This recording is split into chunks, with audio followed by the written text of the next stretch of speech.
that you're born an Italian. If you want your life to be great, see that you're born an Italiano, and your life will be great.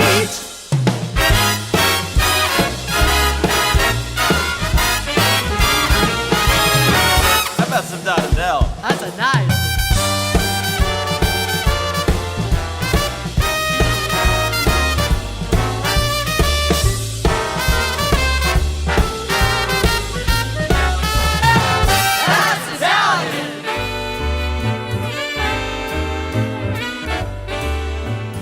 Hey there, Paisani, and welcome back to another episode of the Italian American Podcast.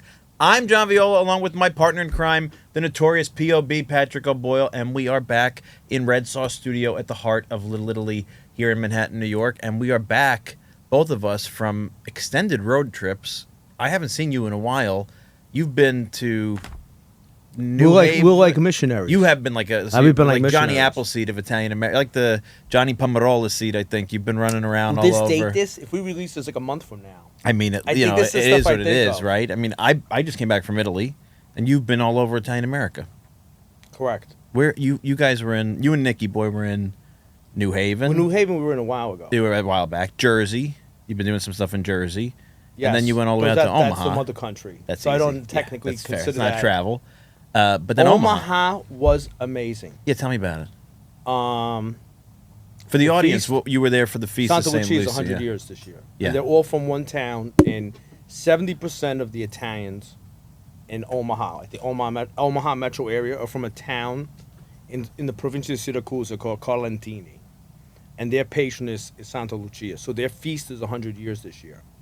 But Omaha blew me away. So I have I'll admit this, like I'm pretty well traveled in the U.S., but Omaha, Nebraska, complete mystery to me. You should go. Yeah, I wanted to. I was supposed to be there with Pat and Nikki, and unfortunately had a family issue. But next year I'm going to go. I didn't want to make you feel bad. Yeah. That it was so nice. Brendan did. He told me it's the best feast he's Brendan ever been to. stinks. It's the That's best of course he feast I've ever does. been to, and I'm sure it was. It was. See, the saddest. They get is as good as New York. New York. I think their stuff is much better than us Yeah. Why? because the community is still there. What's Omaha like as like? What's I mean, it's Nebraska small. like? I mean, it's small city. Nebraska was hillier than I thought it was. So if you're coming from New York or the East Coast, it's extremely. Yeah. I mean, be the size of like I think Jersey City and Patterson and Newark Right. are much bigger than Omaha as a city. as a city. But I was shocked at how much Italian is in Omaha. But the reason is part of the crusade is that the Northeast, and I'll take Boston out of that because Boston is in much better shape than we are. But I think there's the New York, New Jersey mentality of we're still the top, we're number one. And then no offense, especially to the 718 areas. That's being depopulated of Italians very quickly. What impressed me about Santa Lucia was everybody's involved. Do they live? Do the people in the community live in the city? They live in the suburbs. They come back. There was, you know what shocked me? So we're in the city of Omaha in the procession route. There's houses with Sicilian flags. You like it even better. Oh, I'm Sicilian thrilled. flags, Italian flags, Yeah. bunting. Yeah, So they're there. that's awesome. But the amazing thing is how many everybody comes back. Like they go to the Italian parish. Yeah. That's why the fairy tale, the New York fairy tale, said we're number one, we're the best. Not to throw any names out there, Brooklyn's number one, right? You're not. It's done. Yeah, People don't want to hear that. It's like that because we've demographic change, Yeah. and this is anything against it. New Jersey's in no different. We've changed. The demographic changed. The areas have changed. The neighborhoods have changed, and that part of America, in the best sense of the word, as a compliment, feels like 35 years ago. that's awesome. Because everybody comes out. There was no. It was just like it was like they were having a reunion, and you walked into their reunion. That's how I felt like when we were in Rosetto. That's how I felt when we were in What? Tonti It was a lot. Town. It was a lot. One of these days, the Rosetto video come Yes, out. A big mea culpa yeah. to the people in Rosetto. Yeah. But that was not me. No. My hands are washed, right? Just like Pontius Pilate. It'll be they're out. clean. They, to me, you want to know why you would have loved it? Because it was like the Midwest Rosetto. Yeah, I love that. Because they were all from the same town. Yeah, So they all were Bisons over there. They were Bisons. The mayor from Italy was there, which That's is always the awesome. best. That is the best. Because you have like Sindaco was there. Because it's The one town to entourage, one town. It's one town and one town. And they have a neighboring town. If you throw Lentini in, which is their border town in Sicily. Sicily, that's probably brings you up to like 90% of the population there. And They had some people from Molise, a small amount from Molise. You went to as I understood it, I could be wrong. It was the last Italian steakhouse left in Omaha for dinner? Yes. That's like a real thing. They went from 19 down to 1. Wow, 1. What made it Italian? I think Italians owned the restaurant. Owned the so you restaurant. had steak, which is that's what they're famous for, with stuff like spaghetti. That's like, awesome. What that was. It was like the fried chicken and spaghetti in Tontitown. No, it was the fried chicken and spaghetti is a home thing in Tontitown. So that's what you make on Sunday. You Right. make at home. I would say Omaha. The same stories everywhere. An Italian takes over a restaurant. He has to appeal to the local customers. The local customers eat steak. So you have Italian-American dishes that are partnered with beef. That's interesting. I'm next year. I'm going to tell you there's so many nice things I could say. The people could not have been any nicer. Yeah. They were absolutely lovely. There were so many young people involved. That's awesome. So I'm calling all the IFL kids, like passing the phone around, talk to them. They have to come. That's awesome. And their kids are all there. It's amazing how much they mirrored Rosetto. Two places that don't know about each other. The Queen thing is very big. A lot of feasts have the Queen. That was the Tontitown Americanization. too. Yeah, that was the Americanization. Yeah. They had it. You know, they had it in Brooklyn. And they had it here on Court Street. San Gennaro used to have a Queen too. Did they really? Yeah, a lot of feasts. But they all come back. That's awesome. But you know, they have a lot of practices. Like I always go into the anthropological. Yeah. Down that road. So when Santa Lucia is covered in gold, right? So people do the votive offerings. For those of you who don't know, like that was the custom. Give your jewelry. Right. I make a prayer, I get an answer, I give jewelry. Now, before we have the people come in, the pagan aspect of that was basically a safe deposit box for the church. Right. So people would donate gold, and then when you needed a chalice, you melted down wedding rings, you built a chalice.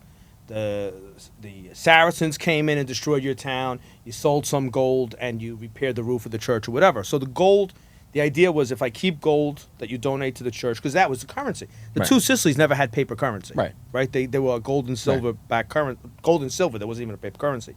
So the idea was you might rob the strong box in church, but you're not going to take the gold off the saint. Right.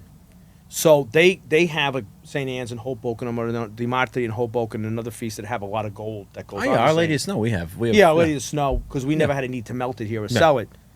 Only the queens get to put it on.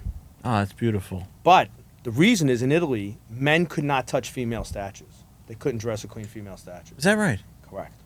Wow. Only a woman could touch a female. So when the statue of the Blessed Mother had to be cleaned, only a woman could do that. That's amazing. Because that was considered inappropriate for a man to queen a... And in the United States, that evolves into the queen dresses the... Sure, but I don't think they realized... Now, I'm sure the queen thing started because that was... In the 20s, that was really big, and that was part of the Americanization and the like. But I don't think they realized that would have also been let the girls dress her because the men can't. So even though the men have the society, they can't touch the statue. And I'm jealous. You could lift it up. You couldn't... Sure, yeah. You talk about lifting statues. You should be jealous. I am jealous. But I didn't want to hurt you. I know. It wasn't your fault. I didn't want to make you feel bad. I know. You would have been next tripping. year I'll be there, and the videos are going to come out pretty soon. The postcard. They were the nicest postcards from Italian America. Nicest people. I'm so you could not happy. ask for nicer people. Well, I got to tell you, it kills me to have missed it. I feel bad. I know. My heart broke for you. I know. Because it was like Rosetto for Sicilian. Oh, it was like even an don't upper. tell me. Because he's out of the Sicilian closet now, right? All those years he was in, and now he's out. He forgot about the rest of us. It's just like. Well, it's all coming out on YouTube. Notorious P.O.B.'s postcards from Italian America. You'll see Omaha and all his misadventures. There was no misadventures. Adventures. That's great. Adventures. That's we had awesome. no misadventures. What was the best? The greatest story I have ever had on a travel. Yeah. So what happens is, this is take two. So I'm going to reiterate the whole thing again. So I go into a bakery. This Rotella family, wonderful people, very nice people, salt of the earth. Everyone there spoke about how generous and how much they helped the Italian community there. And they're one of the biggest bakery operations in the country. So I walk in. Now, the problem is, when people know me from the podcast, I can be me without them putting in the wacky box. Right? So I could just be me. It's liberating because I don't have to worry about being written off. But I see they had looked at one video we did. I see on their wall, I swear to God, I got with all these saints behind me, I'm not lying to you, the great-grandfather and the great-grandmother. The black and white picture from 19... I'm like, that looks like Frank Colosino. Now, Frank Colosino had been a neighbor of ours in Jersey City who actually moved to North Arlington, right? Him and his wife are both immigrants, off the boat from Italy. And I kept saying to myself, that looks just like Frank Colosino. But that's it. I'm going to say, oh, by the way, your great-grandfather looks like my neighbor from Kept Jersey. My mouth shut. Yeah. Okay. So then the brothers come out. There's two first cousins who are from that was their grandparents, and they run the operation. Wonderful guys. The guy, Jimmy, I said, he looks like Bob Donato. He looks like do you know Bob Donato? Mm-mm. He looks just like this guy in New Jersey, former principal of Dickinson High School, Bob Donato. And it's in my head, I got to tell my mother, this guy looks just like Bob Donato. So we have the tour, and I really say the family was there, the kids, the next generation. So at the end, I asked them where they're from in Italy. Now, I had put money on, they were going to say Quarantini because the whole town is from 80% Quarantini. of town. So one of them is part from Quarantini. They said, oh, we're from a town in Calabria. With the traditional Italian, you're never going to know it. Dismiss, like, I said, where? So they're going to tell me, like, I wouldn't know, from Catanzaro. I said, where in Catanzaro? They said, Marcellinata. My mouth, my chin hit the ground. Frank Colosino and Bob Donato, they're both from Marcellinata. So Bob Donato's parents are from Marcellinata, and Frank is actually born and raised in Marcellinata. So I tell them this, and they go, this guy's kind of... I'm saying that they must think this guy's... Sure. I'm like, no, you don't understand. It's been in my head the whole time. So then they tell me, Jimmy tells me, they used to ride from Omaha to Jersey City in the 50s and 60s to go see their relatives in Jersey City. Wow. Now, what takes us to the next stop is all the people from Marcellinata all went to Jersey City to a man. Right. They all went to Jersey City. And they show me with the mayor of Marcellinata. And we actually met the Baron when we were in Rome that time. Remember that we met the Baron, San Severino, Marcellinata? But anyway, Yeah. so they have the award, the stuff Yeah. in the local newspapers. Now they're telling me that they drove out to see these people, and Jimmy tells me his grandmother was a Donato. That's wild. I'm putting money on they're related. I mean, come on. They How have could to you be. not be? That's like the smallest world. I thought that was like, now, I'll tell you an interesting story. So we're trying to figure out, why would these people, when 99.9% of the Paisans are in Jersey City, why would they wind up in Omaha? The grandfather was in East Harlem. So they must have had a county, because for East Harlem and Jersey City are relatively close. They were in East Harlem. He is married. He has a son, and his wife is delivering twins. The son dies, the wife dies in childbirth Oh, my with God. the twins, and the twins die all within a month. Oh, my God. He packs up, goes back to Marcellinata because he doesn't want to, Right. the tragedy of being Yeah. here. He marries a girl from a neighboring town, second marriage. Her Paisans are in Omaha, Oh, wow. so he goes to Omaha so he doesn't have the pain of being back in Sure. New York. Yeah. And that's their story. That's wild. That's the wild, of all the whacked out stuff, Can you imagine that? I was blown away. I swear, it was in my head that looks just like them. Tiny America is a small place. We were talking for like a half hour now? I mean, it's good. It's good to catch up on this stuff. I can't even tell you how much I thought of you while I was in Italy, because I was feasting too. I was at the Feast of Our Lady of Monte Tranquillo, my in-laws' town in Pescasero in Abruzzo, and that was really wild to see. It's not unlike Sanza where they go up to mountain, the sanctuary and stuff, but like we did a hike. It's like 15 miles round trip, which for me is And that's the pilgrimage site for the Our Lady of Pescasero. Monte That's where Tranquillo, they go every year. Yeah, on they leave the pilgrim. town, mass in the morning. What time they leave? 7:30 mass, like 8 o'clock. The whole thing leaves, and it's a couple hours to get up the mountain. And we, of course, my wife's family is all like mountain people, so we broke off from the full procession and we went up the traditional route, because now there's a road that was built in the 60s. We went up the real pilgrim's route, which I guess like the That's last... your father-in-law. It's my father-in-law. Yeah, That's your he's father-in-law. the fittest human being on the planet, and He probably outpaced everybody. absolutely, so, I thought I was gonna have a heart attack. I was finding so natural embarrassed. herbs and Yeah, mushrooms and just everything on the way stopping, going eating on. berries and Yeah. stuff, and my heart's beating out of my chest. And I haven't smoked in years, so this was the best I felt doing a hike with him ever. The last hour, we did the traditional route. It was like mountain climbing, and they were telling me, like all the old timers were telling me, that in their lifetime they remember people going up on their hands and knees on that route. I could not How many fathom. miles? 15 miles round trip, so it's about That's 7. devotion. Oh my goodness! I mean, I don't know how many miles they did on their knees, but the last part to ascend to the sanctuary, but it was really powerful because it's very different there. Like they have the very small statue. It's only got 4 carriers, but it's all the Alpini, all the retired Alpini. Because back when Italy had the draft, they would recruit Alpini from these towns because they were mountain towns, So all the retired Alpini come back, and they're the lifters. So they switch on and off. It was really interesting. A lot of people went on horseback. It was a huge. Oh, they went on horseback? Yeah, it felt like we were out going off to war or something. It was all these horses walking. It was really wild. Yeah. Now let me ask you: that's also in Buffalo? Yes, also in Buffalo. So those, because the Pescatelli people, the majority went to Buffalo. Yeah, whatever. So that group same left. devotion Yeah. they kept going on in Buffalo. Yeah. I think it's according to Brendan, it still goes on. Yes. But they all know Buffalo. Everybody in Pescatelli, because I always wondered why there's like almost felt like there was no migration. My wife's family is treated like the immigrants because they left. And the more I've been there and dug and gotten to know people, the more I hear about Buffalo, who went to Buffalo came here, which products have gone to. It was really a very You got to find out why. refreshing How trip. did they wind up coming to the city of New York? yeah. Because when the people like that, like the Marcellinata story, yeah, exactly. that was. I mean, it's a sad reason why. Yeah. And he lost his wife and 3 Yeah. kids in a month, but it all kind of fell into the historical. Yeah, it's I learn it more every time I go. You know, I really feel like I have developed a love for that place. Could we go by horseback? I would go. You if know, we go on, and okay. I rode a horse once in my life. I like 15 swear, minutes. because John and Michelle were with us, our friends, and I took John the day before the feast on horseback for the first time in his life. He was on horseback, and Just so the rest of America, that's not a very New York, New Jersey thing. no, you don't do that much. No, it's not. I grew up doing it because of my dad. So I took him.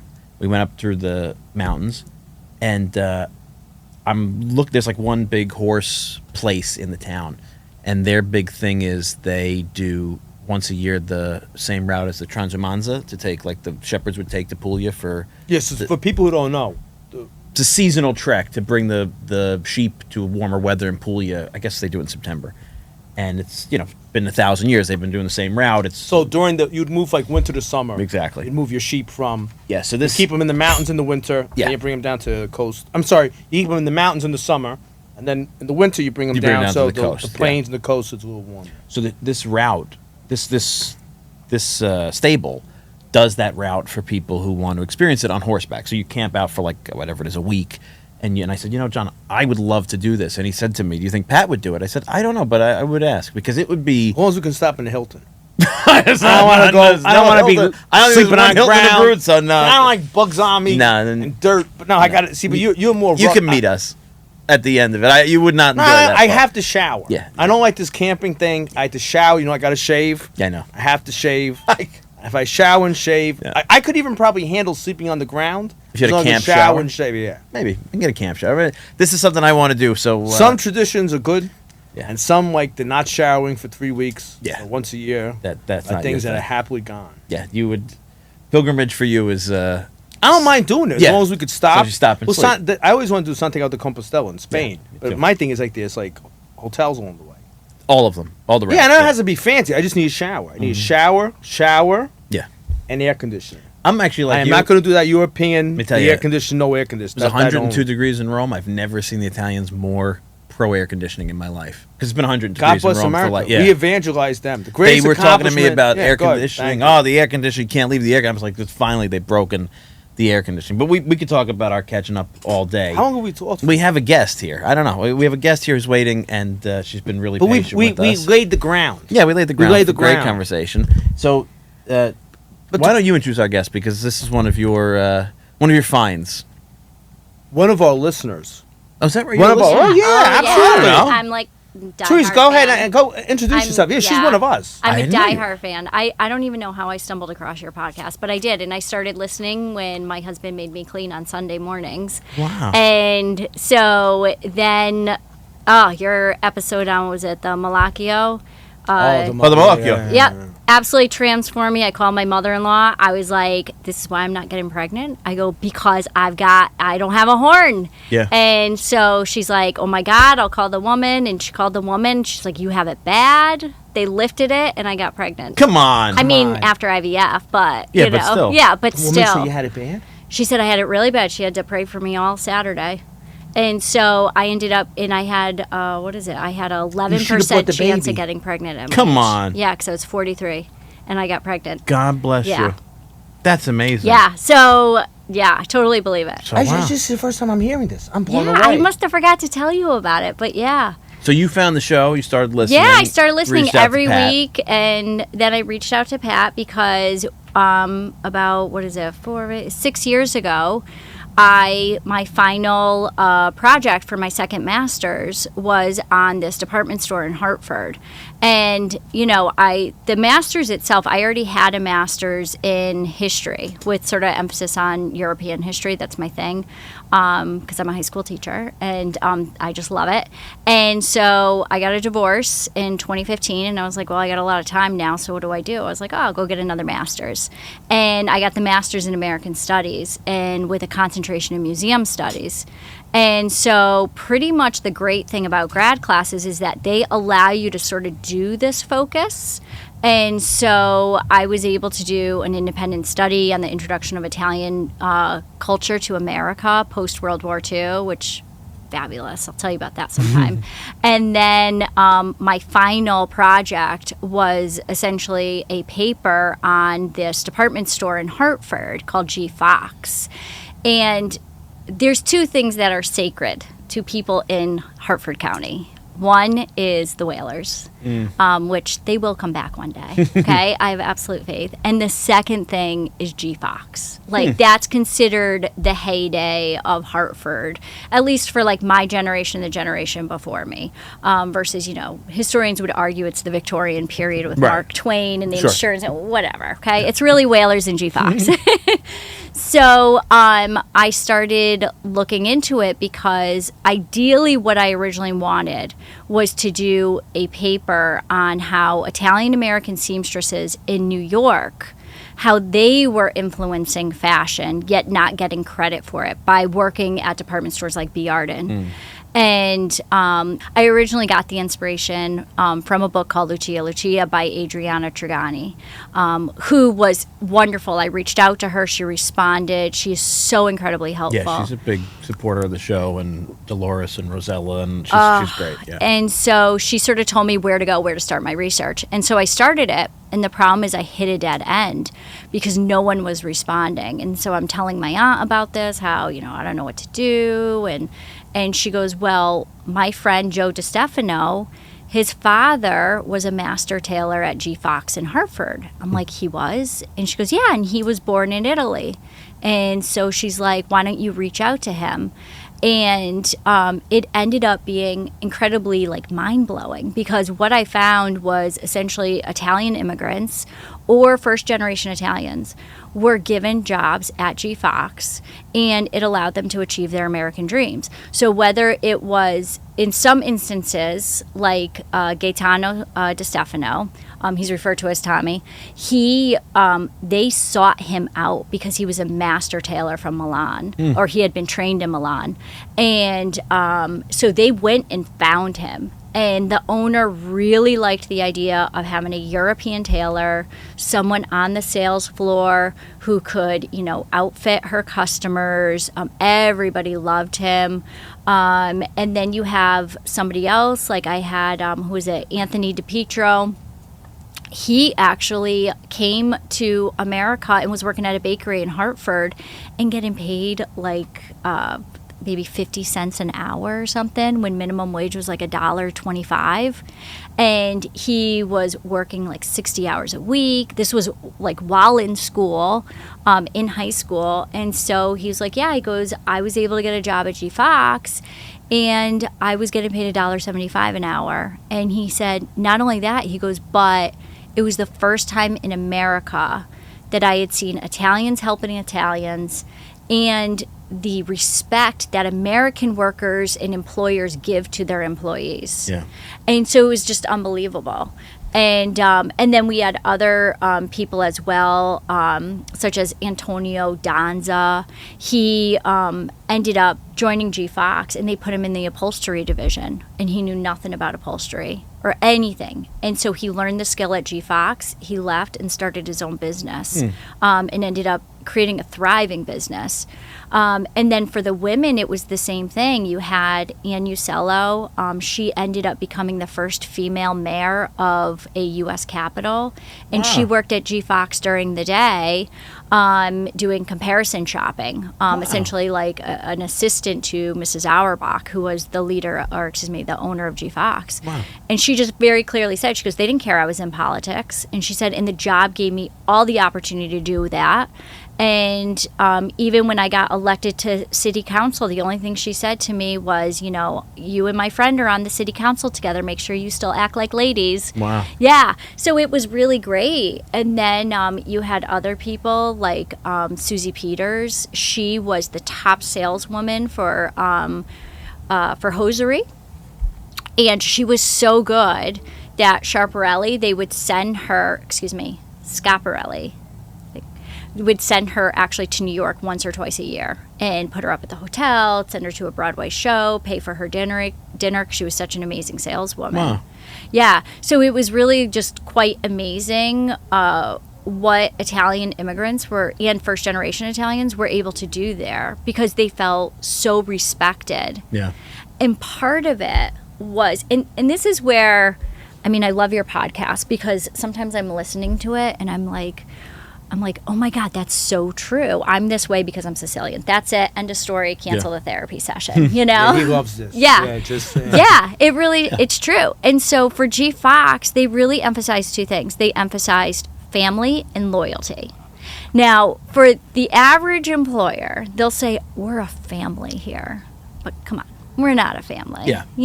Like you give me garbage when I call out sick or so-and-so dies.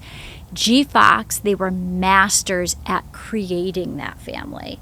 And so the Italian workers, and actually all the other workers as well, they never wanted to leave. Sure. They didn't want to unionize because the union would go down and sort of say, hey, let's start a union. And the workers would be like, why? We love it here. And not only that, they honestly thought that the owner, that she really wanted them to be happy and wanted them to have a great work environment.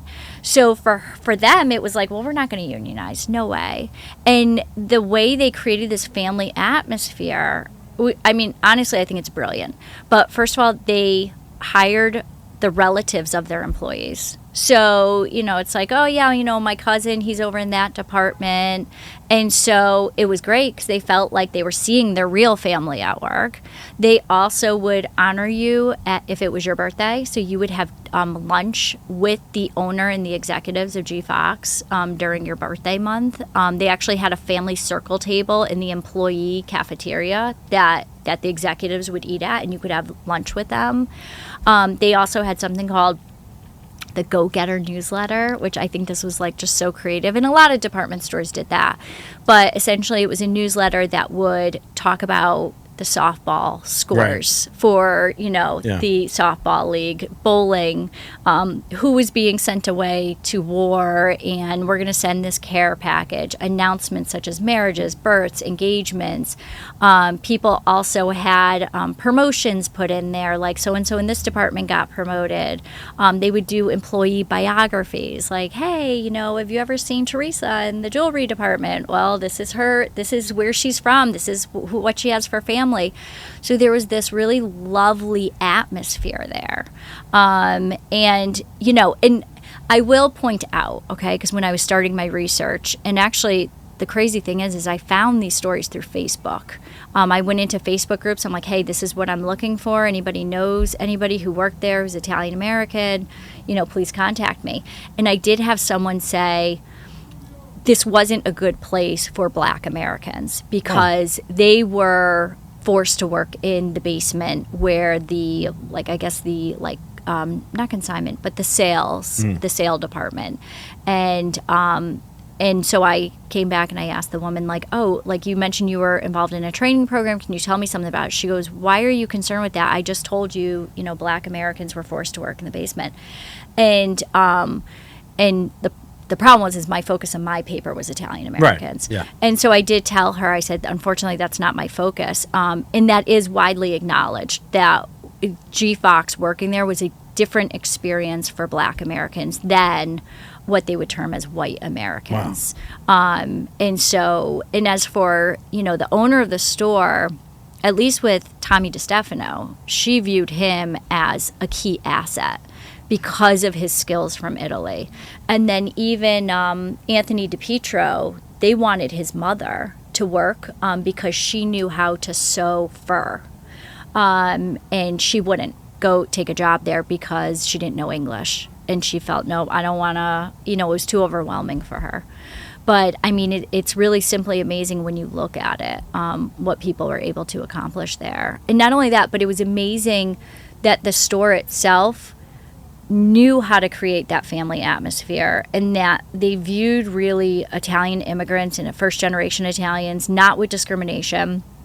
Because one of my interviewees, Theresa Sarah, actually, excuse me, I don't remember her American last name, Schultz, Theresa Schultz. Her maiden name was Sarah. She, when I interviewed her, I think was like 93, and she passed away 2 months afterward. But she just said, she goes, I didn't want to get married and have children right away, because there was just, she goes, I wasn't ready yet. And she goes, and I knew I couldn't work in insurance because they wouldn't hire Italians. She said, so I went and got a job at G. Fox. And she ended up becoming an assistant buyer. Assistant female buyers at the time, they would be brought to New York City to go on buying trips. So there was a lot of freedom for women. And you say insurance because Hartford was then, up until not long ago, the insurance capital of America. Oh, yeah. That was the big industry. Yep. And Connecticut now, just as of the last census, surpassed Rhode Island as the most Italian state by percentage. Yeah. So Hartford, which I think I've only been to Hartford like once or twice, but it's still a particularly Italian area. I'm assuming back then it was no. So it's kind of interesting because what ends up happening is a lot of the Italians, at first it's let's all go down to Franklin Avenue. That was sort of the hub of Little Italy in Hartford. The street lines were painted the green and the red, and then what happens is when the Italians start to amass more wealth, they move to the suburbs. So then it's Rocky Hill, Wethersfield. In the town I grew up in, Newington, it was Italians. My friends were Italian, Portuguese, Ukrainian, Hungarian, Polish. So really the Italians move out of Hartford. And now what we're finding is that they are, like my family, they are moving out of Connecticut suburbs and going down south. Really? Yeah. That's probably normal. I mean, we have people. That's the whole Northeast. We see, Yeah. It's the whole Northeast. Yeah. We have a guy, Mike DeMori, who's part of our IAFL. Mike's family is now in North Carolina, and he's bringing feasts and things, and it's a whole new ball game for us because we're hitting all these pockets that we've never really been in big numbers. But Hartford, at that point, what year does G. Fox close? Technically 1993, but it's bought out by the May Company in 1965. Then everything changes from there. Then everything changes. I mean, in the 90s, in the 90s, it still felt Italian. You could go down to Franklin Avenue, and there's all these Italian restaurants in the 90s. My uncle had one of his weddings in one, and it was fabulous. And you had Carbone's there. So Carbone's is this Italian restaurant, white cloth service. You walk in, it's who's who on the walls in terms of photographs. And then, unfortunately, COVID, they shut down. But they have Carbone's Kitchen in Bloomfield, which my husband and I go every Friday night. That's where we're going to take you, Patrick, when you come. Okay? But they are opening a new white table service restaurant in Hartford again, but not in the old Italian district. Now it's going to be like Front Street area, which COVID is where killed us. So many of these businesses gone. Yeah, and it's just different. The neighborhood changed. Like you go down there, and it's new immigrant groups that have moved in, and then there was a famous grocery store there, D&D Grocers. They moved out to Wethersfield, so they're still there, but they're just now in Wethersfield, one town away. And then even the two big Italian bakeries, which is Mazzicato's and Modern. Mazzicato's has built like satellite bakeries in various towns. One of the really popular ones is Rocky Hill. But even like a town like Rocky Hill, in which Italians moved out of Hartford into like Rocky Hill, Wethersfield, and Rocky Hill's even changed. My grandfather was the chief of police in Rocky Hill. He retired in 1982. And it's just changed now, demographics. They've all moved out. Yeah, I mean, this is what's happening everywhere. But Connecticut in particular fascinates me because I spend more time up there now. My parents are up there when they're back from Florida, and I got a lot of family up in different parts of Connecticut, and I find myself like exploring more and more, especially now that I recognize it to be the most Italian state. I say, okay, you got to really dig. And I remember, I think it was the World War II documentary that Ken Burns made, The Italian Family, that he highlights is in Waterbury, Connecticut. You know, and all these little communities that you just don't think of. Yeah. It's really fascinating. But to the point about sort of the working conditions and that idea of family, you remind me of, did you ever watch the documentary No Contract, No Cookies? No. It's an HBO documentary about the closing of the Stella d'Oro cookie factory here in the Bronx. Yep. And it was very similar. It was an Italian family from Trieste, I think. They opened this factory in 1900. They made, cookies for the Northeast, I guess, primarily Stella d'Oro territory. And when the family owned it, you had this polyglot community of workers, many Italians, obviously, because there's so many Italians in the Bronx, and but workers from all different backgrounds who'd been there like 40 years, 50 years with their cousin, right? Yeah. Softball games with the owners and their family, and everybody, this sort of Shangri-La. Yeah. And then the family sold it, and it moved to different conglomerates, and eventually they closed the factory because the workers struck for better wages and stuff. And it's this, I've had a half an hour documentary, but you could just sort of see the decline of so much in terms of that safety net. Yeah. And I think be it a store like G. Fox's or a community like the community in Hartford or anywhere, that safety net gets pulled out from under you. And that's really, like, we as a people were hesitant to leave the familiar and the good and the safe. Yes. We're the last out of neighborhoods in every case. And it's when that sort of safety net gets pulled that everything just sort of scatters. I find that in so many cases. Right, and that's where I get so annoyed with Connecticut. I'm just going to say this, is that, when I was in college in 2000, I graduated in 2001, this is my undergrad, there was no talk in my family of leaving Connecticut. None whatsoever. And then, the state starts to go downhill. In terms of taxes are going really high, companies are leaving the state, and then my parents are starting to talk about retirement, and they're like, well, with the property taxes here and this and that, they're like, well, and I think Social Security gets taxed in Connecticut. They're like, well, we're going to move down south. And so it really just bugs me, because it's like, okay, so you're leaving everything you're leaving, the place to go get good Italian food when you don't want to make it at home, because I won't get spaghetti or meatballs anywhere. That's just not happening. But, eggplant parm, I never make it. I'll go to, I'll go to Carbone's and get eggplant parm because it's fabulous. So it just really annoys me. And, and my father's thing is, well, it's really cold here, so I'm going to go where it's really warm. So he moved to Georgia first, and now he's in Florida because Georgia was too cold for him. How is Georgia too cold? I don't know. Yeah. But it's just kind of like if Connecticut had really had their act together, then my whole family wouldn't have left. And I don't even mean just my parents. I mean my aunts, my uncles. I think I'm down to one aunt and uncle that live in Connecticut. And also, I have an aunt and uncle that live part-time in Cape Cod, which is Massachusetts, for our listeners. And so it's like my brothers are both down south. One's in Georgia, one's in Florida. And so, my grandparents are gone at this point. And so my mom's cousins, they're also unfortunately dying, or they're also as well retiring and moving. And so if I'm lucky, I run into a cousin in a grocery store. Yeah. But it's just not happening. That's the concept of this. That's That's digital piazza. Yeah. We are fighting. We were just talking about Omaha. What shocked me, Omaha is growing. So they're talking about growth, which is such an opposite. With the thing that you get from what we do going around is you see change. Yeah. So as the Northeast is, people are leaving, right, with the tax burden and everything else. Yeah. And they're going to Florida, they're going to Carolinas.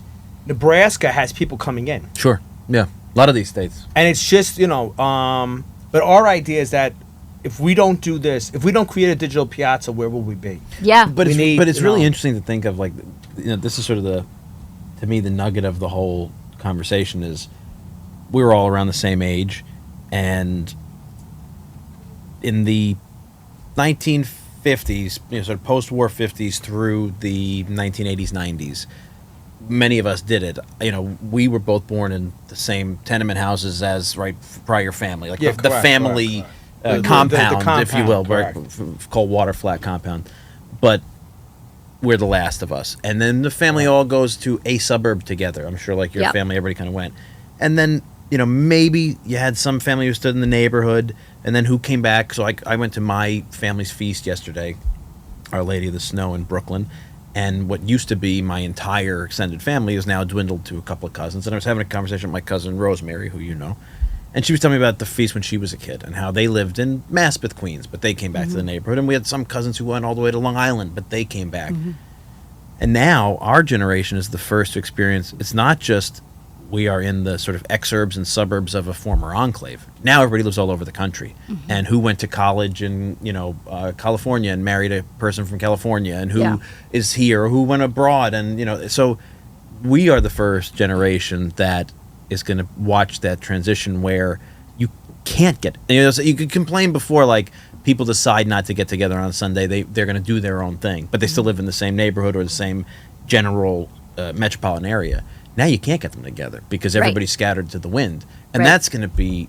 It's going to tether the bond, because if you don't grow up with people, that bond is not the same. It's not the same. Right. So if you see people twice a year, it's going to be... It's different. Like, I see with my brother's 13 years younger. I knew my grandma siblings. Like, I really knew them, right? If you're not living in the same house or the same building with them, you see them 4 or 5 times a year. That's a lot. It's then what is it? What's there? I mean, look, I get frustrated with New York and a lot, and I pay a lot of taxes, and I oftentimes, Cole and I think, okay, should we look other places? But the bottom line is, we're raising our daughter, and God spares any future kids, with her cousins. My brother lives down the block. This is my the second brother-in-law. step in this. Yeah, but my point is, like, we make it a conscious decision. Sure, but I'm saying that's what I'm trying to follow up on is that somebody said this to me, again, in Omaha. What is the American? We all conclude. What's the American dream? I'm going to do well and move out of here. So I show my prosperity by not living where I grew up, right? Yeah. To a bigger house and more footage and everything else. So you have that combined with the accomplishment is not being there, right? Compared to, you're still there, right, to that response. Married with, and I've said it before, constant busyness, right? So my kids are in 15,000 different sports, and no, I can't go on Sunday because they have cross-country track and everything else, and you just don't understand it. So when you marry those two things together, where are we going to be? Because you're not going to have those bonds to people you see twice a year. You can't. But you know what? That's interesting because, when we talk about the American dream, which was part of my research here, in American schools, and I'm not saying this is a bad thing, okay, because I teach in American schools, is that, kids are taught the American dream is to buy a house, buy a property. And so for the Italian immigrants coming over, their American dream, like for Tommy DeStefano, it actually was, I want to prosper here so I can go back home to Sicily and buy out an entire pastry shop, in which he was able to do. For, another one, it was, I want a livable wage. Another one was, I want, to politics. And, so everybody had their own dream. So I think for immigrants in general, and even first generation, it's, I want to survive, or I want to prosper. And then once you get there, then that next generation is, I want more. And, and I say to my husband, I go, there's times that I'm actually like slightly embarrassed by the amount of stuff I buy for our daughter. Like, she's 9 months old and she has, fabulous clothing, a plethora of toys, a beautiful nursery, she does not want.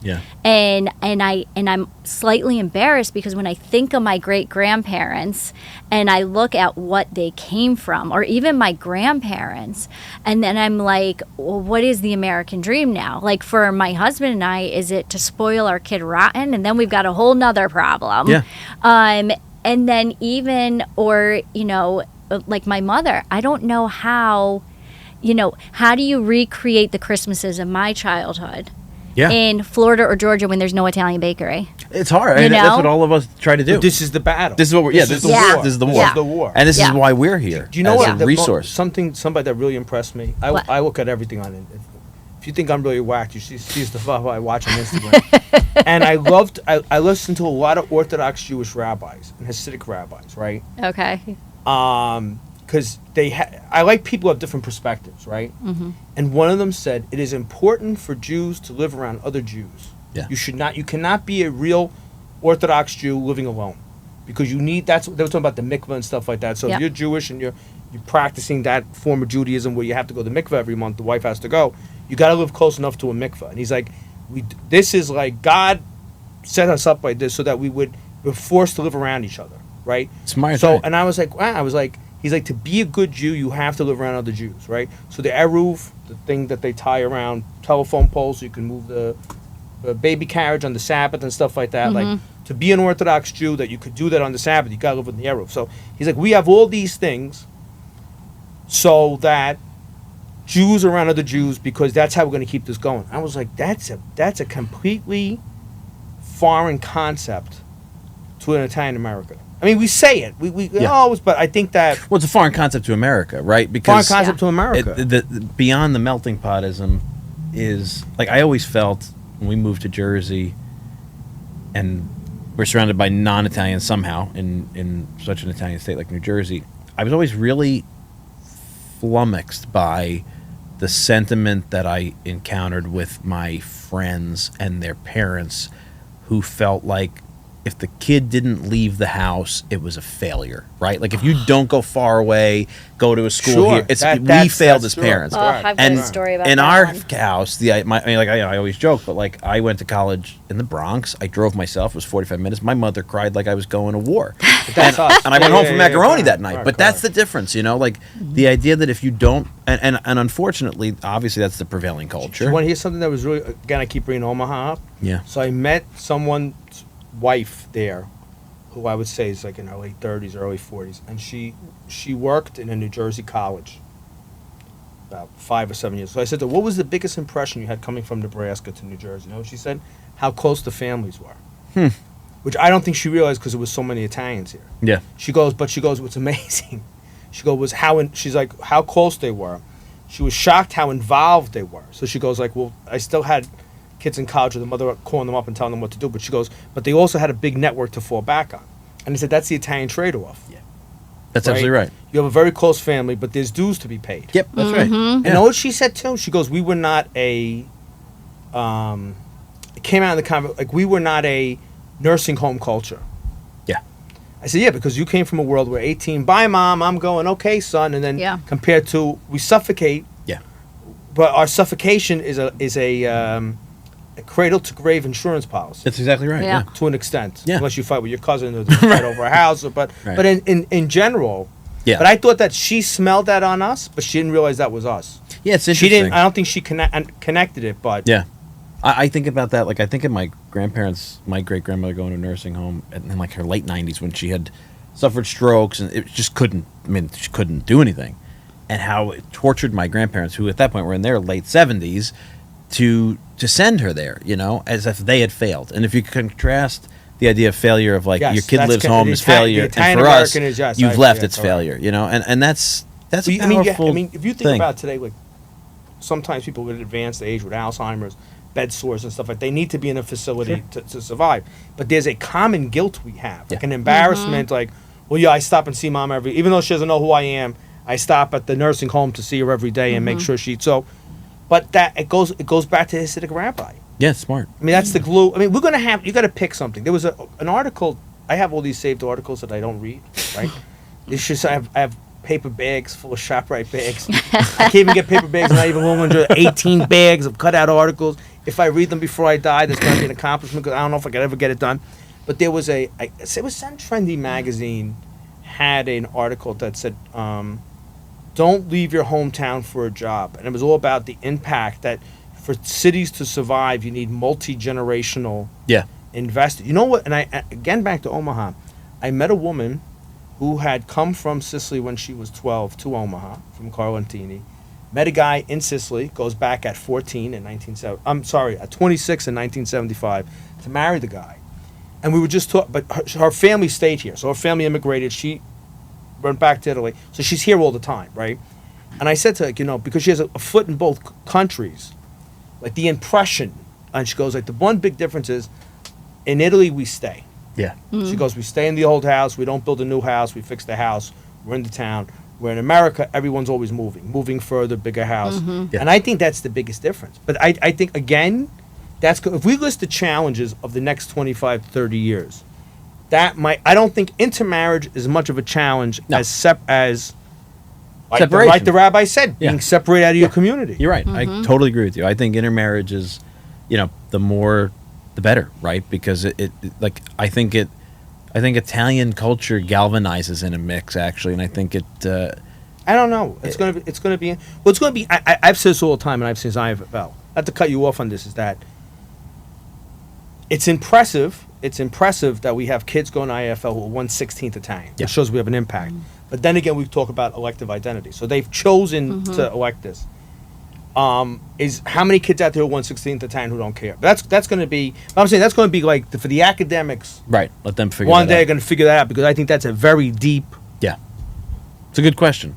But I do think that's interesting because, so my niece and nephew, they were born and raised in Georgia. My nephew's in high school, and last time I saw him about a month ago, he started asking me things about our family culture, our family history, and he's not surrounded by anything Italian because he's in Georgia, like Atlanta, which is very metropolitan, but it's Atlanta. There's no Italian bakery on the corner. Yeah, but I'm gonna something else I was Yeah. thinking about that. Yeah. The other thing, condemnation of our own people Yep. is they went to the big box store for the birthday cake and didn't go Yeah. to the Italian bakery because it was $5 cheaper.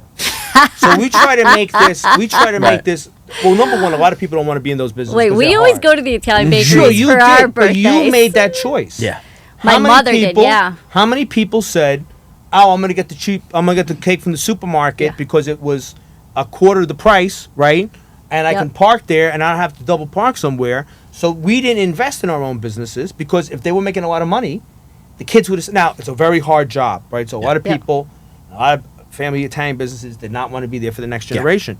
But also, we made a conscientious choice not to support our own businesses. Yeah. Or the other way, where it's not a matter of being cheap, but a matter of aspirational. Like you want that Carvel cake because it says you've arrived. Yeah, but I think also part of it's cheap. I think it usually is, isn't it, with us? They're going to cover it. Yeah. People who are cheap always put blankets over cheapness. See, the best part was Hide it. I used to rank the birthday parties, like get excited for them depending upon what type of cake I knew was their favorite. So my aunt's birthday was always a winner because Why? she was going the fresh fruit cake, the strawberry and peaches That's a Connecticut cake. thing. So We had you this were conversation telling us That's before, totally this is a yeah. Hartford thing? It is a.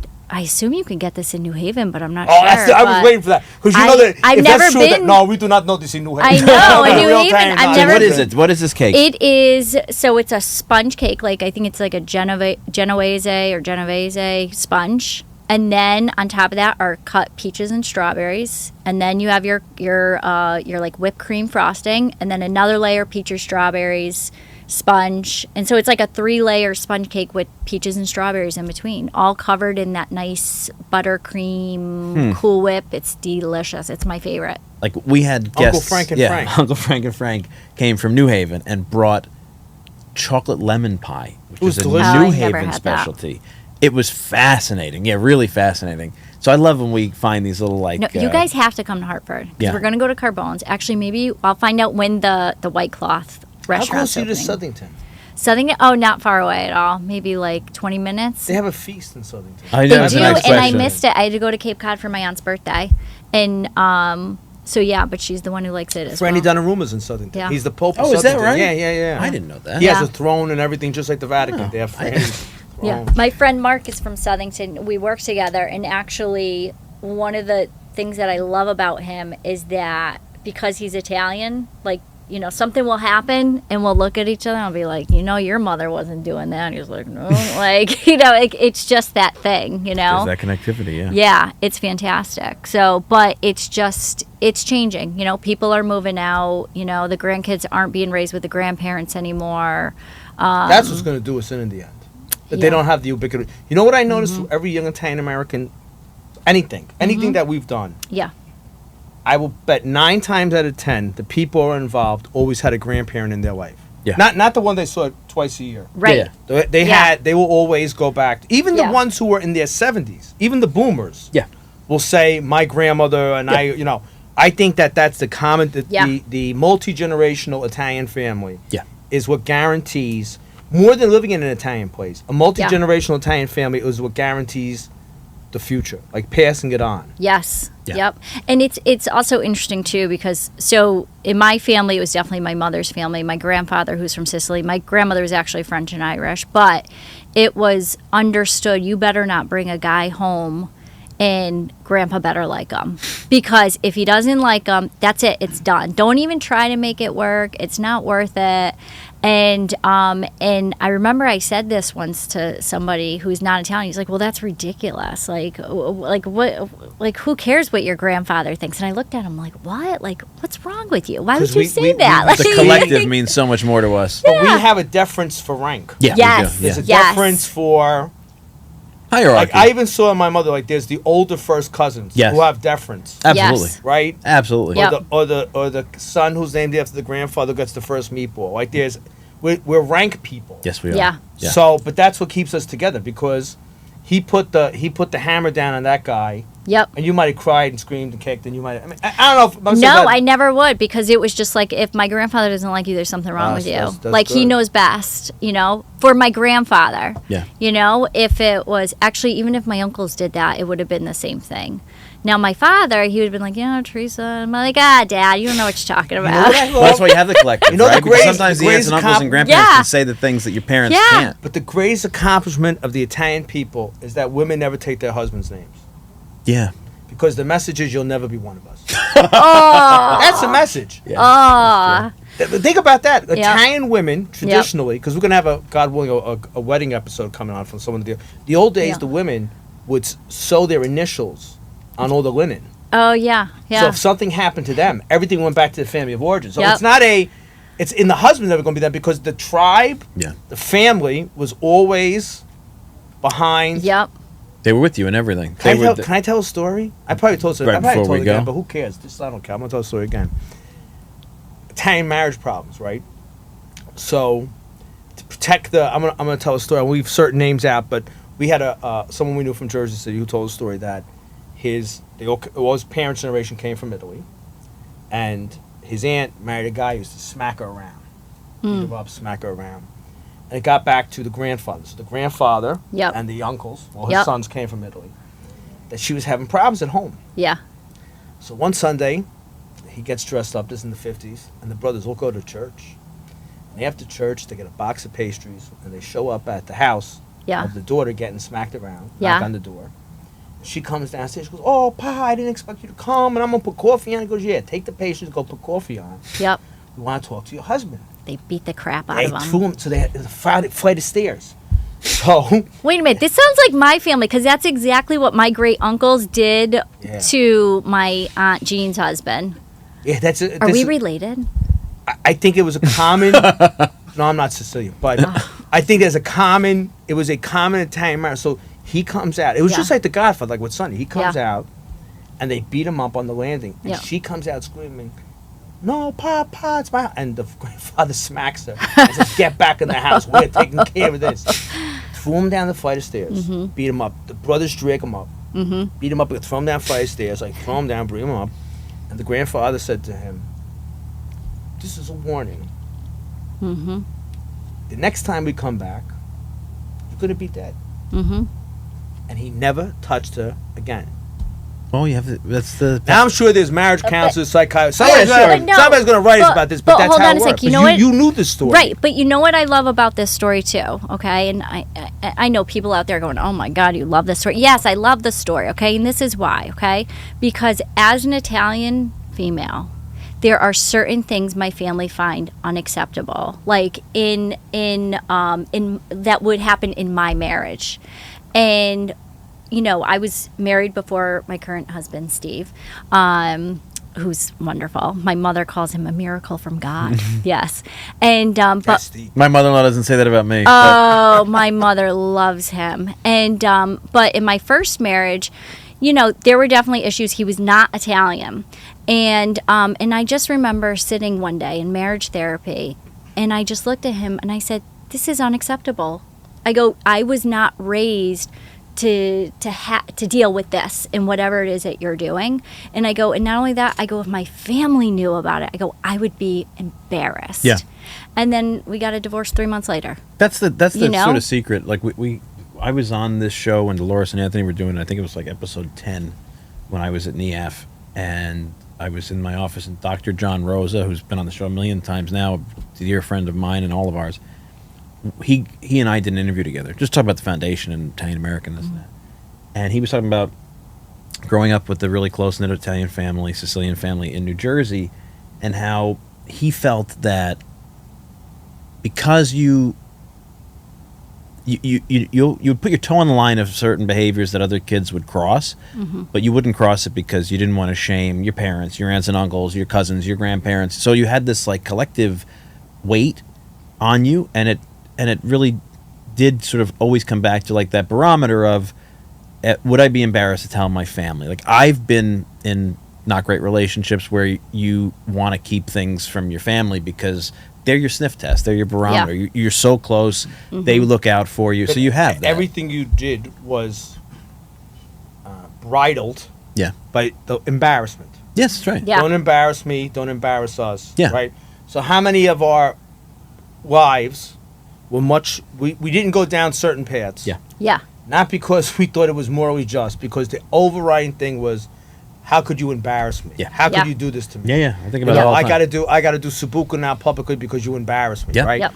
So people didn't understand that, who didn't have those reins on them. Yeah. Right?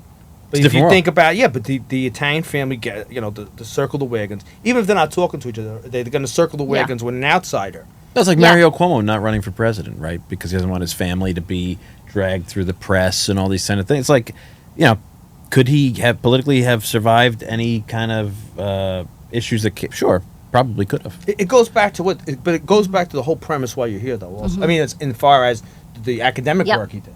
Italians are. I mean, think about businesses in Italy.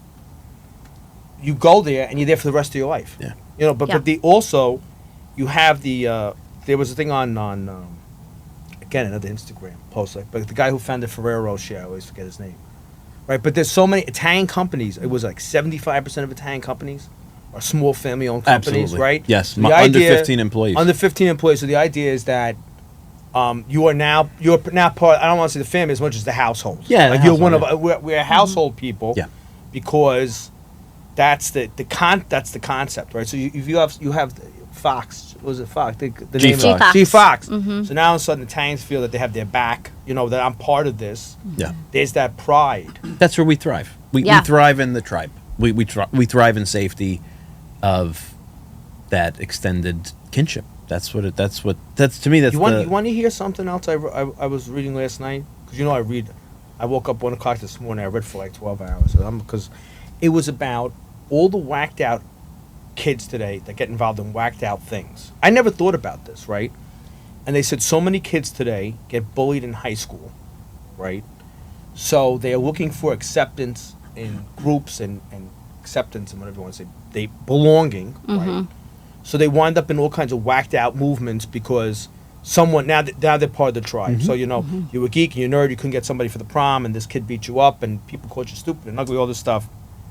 But now we're whacked out, and whatever spectrum, whatever whacked out group you belong to, they come into these whacked out groups because it gives them the acceptance and it gives them. But if you think about this, if you're going to any school, my grandmother beat kids up. They used to pick on my uncle who was small. My grandmother used to beat. My mother too. Yeah, my so mother they used to picked on the grandmother. fight for her brother. And you think about this: if you have, again, 18,000 Italian cousins who all have the same name, right? Who are going to the school.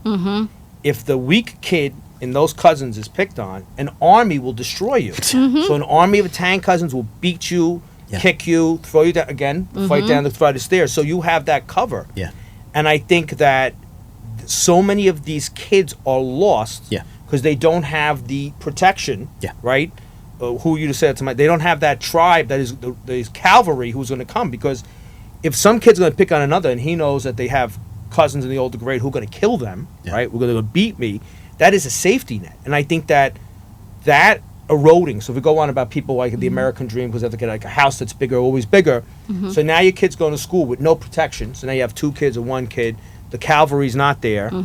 I think so many social problems go into that. But if we say that, we're going to be condemned. We're going to be, because we're going against the trend, right? The trend is that progress, independent. I mean, because you have to sacrifice. The other thing is the sacrifice.